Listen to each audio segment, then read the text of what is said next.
뉴스에서만 보던 재난과 사고, 이런 일들이 나에게 닥친다면? 미리 알고 대처하면 생명과 재산을 보호할 수 있는데요. 행동 방법 요령, 함께 확인해 볼까요? 안녕하세요, 가수 선경입니다. 제가 지금 나와 있는 이곳은 충북 안전체험관 앞입니다. 오늘은 재난이 발생했을 때 어떻게 안전하게 대처할 수 있는지 이곳에서 함께 배워보도록 하겠습니다. 같이 가시죠. 안전체험관을 찾아온 선경. 어떤 걸 배울 수 있을까요? 안녕하세요. 네, 안녕하십니까. 뭔가 안전하게 뭔가 하고 계시네요. 네네, 저희는 항상 안전을 최우선으로 하기 때문에 네. 안전장치를 꼭 하고서 체험을 하고 있습니다. 야, 근데 제가 이제 불이 났을 때 안전하게 대피하는 방법을 배우러 왔는데 네, 정말 대체가 없잖아요. 그렇습니다. 어떻게 그쵸. 그렇죠, 계속. 맞아요. 네. 그럴 때 제일 먼저 해야 되는 거 바로 대피 먼저입니다. 대피요. 네. 어떤 식으로 대피하면 가장 좋을까요? 자, 불이 나면은 우선 건물 밖으로 대피를 하셔야 돼요. 이제 계단을 통해서 대피를 하셔야 되는데 불과 연기 때문에 그 계단도 이용하지 못할 경우에는 베란다나 창문에 있는 피난 기구를 활용해 가지고 대피를 하실 수 있습니다. 건물에 화재가 발생했을 때 몸에 밧줄을 메고 지상으로 내려올 수 있게 만든 비상용 피난기구인 완강기. 어떻게 사용하는지 알아볼까요? 이제 완강기 같은 경우에는 이렇게 완강기 박스 안에 들어져 있습니다. 많이 봤어요. 이렇게 있잖아요. 딱. 맞습니다. 네. 그럼 설치하는 방법은 지지대에다가 네. 고리를 걸어주시고 네. 여기 나사를 돌려가지고 이 통째로 던져주시면은 네. 이게 떨어지면서 로프와 릴이 분리가 됩니다. 설명만 들을 수 없겠죠? 로프도 차고 직접 체험에 나선 선경. 여기 보시면은 벨트 밑에 쇠가 있어요. 네. 이 쇠를 밑으로 당기면은 벌려집니다. 네.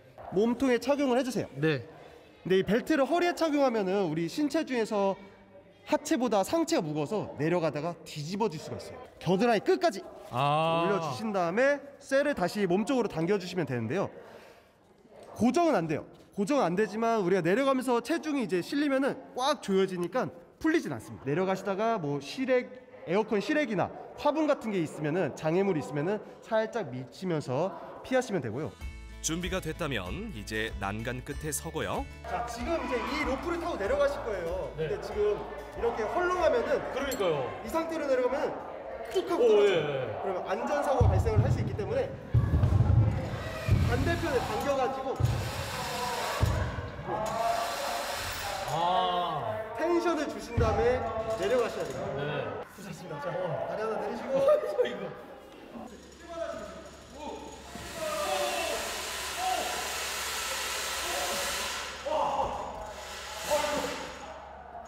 다리가 벌벌 떨려.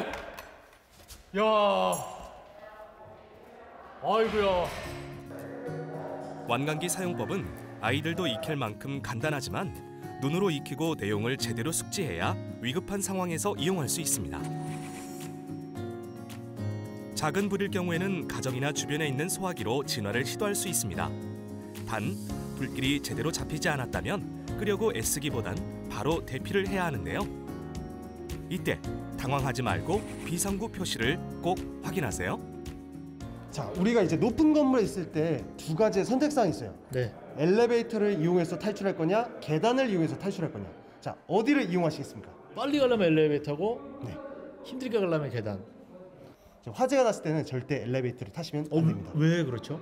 이제 화재가 발생하면은 대류 현상으로 인해서 이 엘리베이터 통로가 굴뚝이 됩니다. 거기 안으로 연기하고 불길이 글룩 솟군요. 그렇죠. 절대 엘리베이터 타면 안 되겠네요. 절대 타시면 안 돼요. 또 전기도 안 들어오고 네. 멈출 수 있으니까. 네, 멈출 수도 있죠. 화재가 발생한다면 순식간에 고립될 수 있는데요. 이럴 때를 대비해 비상구 위치를 확인해 놓는 것도 중요합니다. 그거 화마라고 그러잖아요. 진짜 무서운 것 같아요. 네네. 사실 불이 나면은 당황해서 무엇을 우선순위로 둘지 몰라요. 그럴 때는 불 나면은 대피를 제일 먼저 하셔야 됩니다. 진압하는 게 먼저가 아니라 네네. 일단은 몸을 네. 안전하게 피하는 것이. 맞습니다. 네. 여러분 아시겠죠? 일단은 안전이 우선입니다. 안전 우선은 대피하신 다음에 신고하시고 아니면 불이야라고 큰 소리로 외쳐야 되겠죠? 네. 그렇습니다. 화재 안전 체험을 마치고 지진 안전 체험으로 이동한 선경. 야, 여기는 저희 주방이랑 비슷하네요. 네, 여기는 일반 가정집의 주방처럼 저희가 꾸며놓은 공간입니다. 네, 근데 저는 그건 알아요. 지진이 일어나면 일단 가스 밸브를 잠그고 그다음에 전기 스위치를 모두 차단한다. 네. 그게 가장 우선적이라고 배웠거든요. 아닙니다.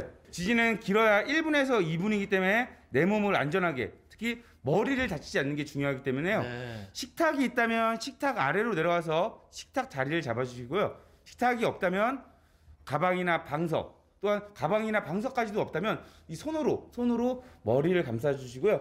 낙하물이나 구조물 같은 게 떨어질 때 내 몸 쪽으로 떨어지는 게 있는지 없는지를 확인하기 위해서 시선 연습이 정말 중요합니다. 아, 시선 연습이요? 네. 아, 주변을 살피는. 지진이 발생했습니다. 네, 이제 침착하게 움직여야 됩니다. 이 정도가 5.5예요? 네, 이렇게 서 계시면 안 되고요. 야, 이게 네, 좋습니다. 실내 지진 체험관은 강도에 따른 체험으로 보다 현실감 있게 지진 대처 요령을 배울 수 있는데요. 이 5.5가 이 정도면 웬만한 집 다 무너지겠네요. 약한 구조물들은 떨어지고 뭐 금이 가고 그런 수준의 지진입니다. 대한민국에 이만큼 지진이 일어난 적이 있나요? 그 경주 지진이 5.8이었고요. 포항 지진이 5.3 규모의 지진이었습니다. 2016년 경북 경주에서 발생한 지진은 5.8 규모로 건물이 무너지고 사람이 다치는 등 많은 사람들이 공포에 떨었죠. 얼마 전에 있었던 충북 괴산에서 발생한 4.1 규모의 지진까지 이제 한반도도 지진을 무시할 수 없습니다. 4.1 지진을 네. 얼마 전에 직접 경험해 보니까요. 네. 액자가 이렇게 서 있다가 제가 옆에 눕혀놨는데 쿵 그러니까 쿵 이렇게 툭 쓰러지더라고요. 네. 일본 같은 경우에는 막 집이 다 무너져 내려버리잖아요. 네. 그리고 막 땅도 꺼져버리고 그 정도는 어느 정도의 규모죠? 그 2011년도에 동일본 대지진 지진이라고 해서 규모 9.0의 정말 강력한 지진이 발생했었는데요. 당시에 원자력 발전소에서 수소 폭발로 대형 화재뿐만 아니라 9.5m의 쓰나미가 육지로 몰려와서 19,000여 명의 사상자가 발생했던 정말 가슴 아픈 자연재해가 발생했었습니다. 그렇군요. 저희가 체험할 수 있는 지진의 강도는 제일 높은 게 얼마 정도 되나요? 최고 7.5 규모의 지진을 체험하실 수 있고요. 7.5요? 네, 지표면이 갈라지고 건물의 기초가 파괴되는 수준의 지진을 체험하실 수 있습니다. 확인을 해주세요. 네, 잘하셨어요. 네, 잘하셨습니다. 네. 여진이 언제 올지 모르는 상황입니다. 넓은 운동장이나 대피소로 이동을 하셔야 됩니다. 여기는 아닌 것 같아요. 아유, 침착하게 밖으로 나가시면 됩니다. 지금 보니까 선생님 네. 이런 데는 안전하잖아요. 이렇게 안 돼요. 네? 지진이 발생했을 때 이러한 필로티 구조 안으로 들어가서 내 몸을 보호하게 되면 이 기둥들이 좌우 흔들림을 이해할 수가 없기 때문에 지진이 발생했을 때 안전한 장소가 아니에요. 또한 지진이 발생했을 때 전봇대를 붙잡는 분들이 계신데요. 쓰러지면서 전봇대가 끊어져서 이렇게 감전도.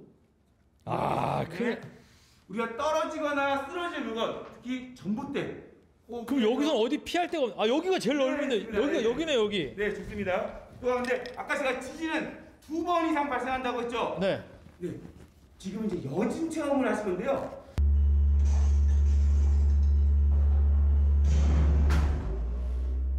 네, 주변에 떨어지는 걸 확인해 주셔야 돼요. 또한 이 맨홀 주변은 꼭 피하셔야 돼요. 맨홀이 푹 꺼질 수도 있고요. 수압으로 인해서 맨홀 뚜껑이 뻥 튀어올 수 있기 때문에 맨홀 꼭 피해 주셔야 된다는 것도 꼭 기억해 주십시오.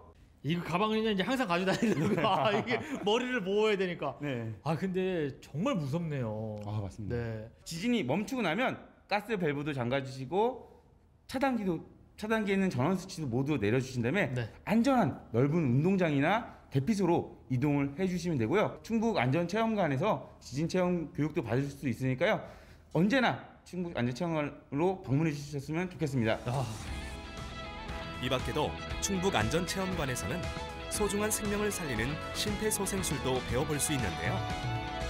초등학생의 경우는 보호자와 함께, 중학생 이상은 누구나 인터넷 예약 후 교육받으실 수 있습니다. 제가 어설프게 배운 이 구조법 가지고 이 환자를 만에 하나 다치게 되면 이제 저 어떻게 할까? 법적인 문제를 받지 않을까 싶어서 애초에 아예 안 도와줄 수도 있다는 생각도 들더라고요. 그런 생각은 절대로 생각하시면 안 되고요. 응급처치를 한 경우에는 민사상, 형사상 감변제도가 있기 때문에 적극적으로 하시면 되겠습니다. 쓰러져 계신 분이 계시면 호흡 확인하시고 의식 확인하신 다음에 주저하지 마시고 심폐소생술을 하셔도 된답니다. 그렇죠, 선생님? 네, 맞습니다. 언제 어떻게 닥칠지 모르는 재난. 불안한 마음이 드는 건 사실일 텐데요.